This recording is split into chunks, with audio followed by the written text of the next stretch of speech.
Hello friends, welcome to my YouTube channel. Ten tuna hin say diu hi le phone ko na mi na phone thil khat na on ji a hilo le so a ko na hacking the na cha chu EPP ham hoila la ya umam ti ho ka hin vet sa din hi je chun apula ko na zo na gen hin vet pe diu no ka hin tem ve okay ki pat ma sang kamin chu le bunga hin ka ki pan ka video ho apula ko na zo na gen hin vet pe ji ki pa thu ken se na ten ka channel a than he le lung se ten like share subscribe hin bol pe diu na ka hin tem ve okay live à cái pe cái pe mà sao thì hơi gạ xây nung cho phone chung chang cái xây tiền là chun còn khăn ai gì pon na setting cái bằng lô à gì cho phone model cái bằng lô phone company cái bằng lô Android version thì chỉ là chùm thế nào cái chú hi thì chun phone hi này chùm rất bằng máy thế na chứ anh này hết thêm là còn khăn hết thêm gì lo na zo na xây ham ti ho na hin xây gì na cho EP là cho gạ ngặt để đi tin चाहे notification example la notification na lock screen lock na ball la chung nga ko na he wan chu naga kai su la message sung ho ham whatsapp message samai la OTP hung ho ki ve the ho ko so a ko na ho data on lik the na chu number 1 hen chu it off dam chong chu kain sei the number 2 a chu la sharing ti ho he I on kha leo min link a hin thona sharing a he lo la bluetooth ham khat a hin sar su wa namin ham khat na phone ham khat hung do tabanga khu sharing on tabang hena thoi bona off du iti off di ham chu ka hin sei den je chun abula kona zone again hin pe divin kan tiam ve da chai life a kan bol den amasa pe na number 1 ga I bol du chu hile setting I lut du setting I lut te ip hold du ham te le height kiti hold du hena HID height hold ten chai ti ai hung du di hin phone jo se chu ki banglo mai thai ai wa chu height chu te nam hoilam khana chu te ji phone jo se chahi ip bol di ham noya notification on lock screen ti pa hi mi adu mi chai ten chai hung do di hin la ya hi ip hol ki du ham te le notification on lock screen pa hi mi adu hena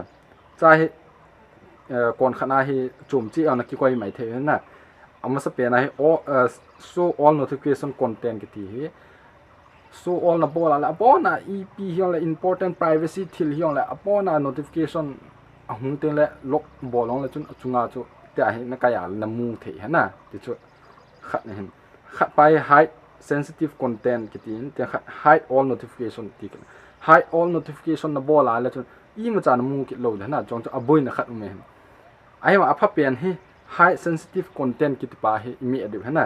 chi mi ele EP ti am ti le hide sensitive things till poimo ham hello picture anian ham khat na 18 plus lang picture ham khat hung kha ayong le min hin thot kha ayong le ai le till important OTP ham hello till dang email ti ho hin I khat no lai chu blur ji na blur ji khu tabang khui din ai ma cha hi blur lo ding I ma cha lo cho ki ti po chu notification lock screen lock na ball jo le show lo de na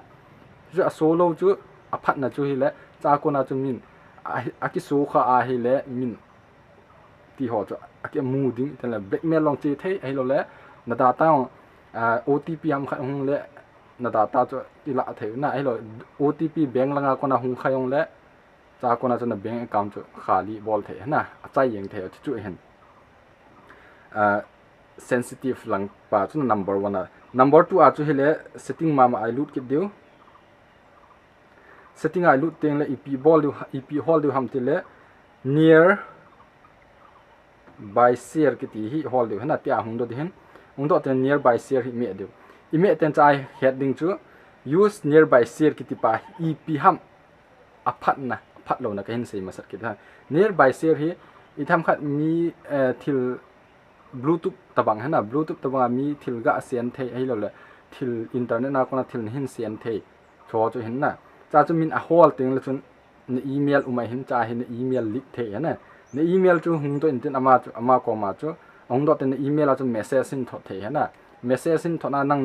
ne het lo ka chu naga ve na I ma ham kha click ding ham kha ma naga click ai lo link ham kha ne click kha chu na data jo se chu ai lo le na thil poimo ho jo se chu ala yeng ki the na ti chu khat ne ti chu ani na hin ti chu iti bol de ham tel achung langa use nearby share hi chi off ngai na chi off ten la chun min I tabang holon ne email chu ma ko ma thung lo ding nang na pi ta ka sa chu hlung lo din he na a hlun lo le chun na phone na data na thil poimo ho chu save the ti chu ka hin he sa ka ki pa bula kona zone in hin let pe jen ki pa thu ken se ki pa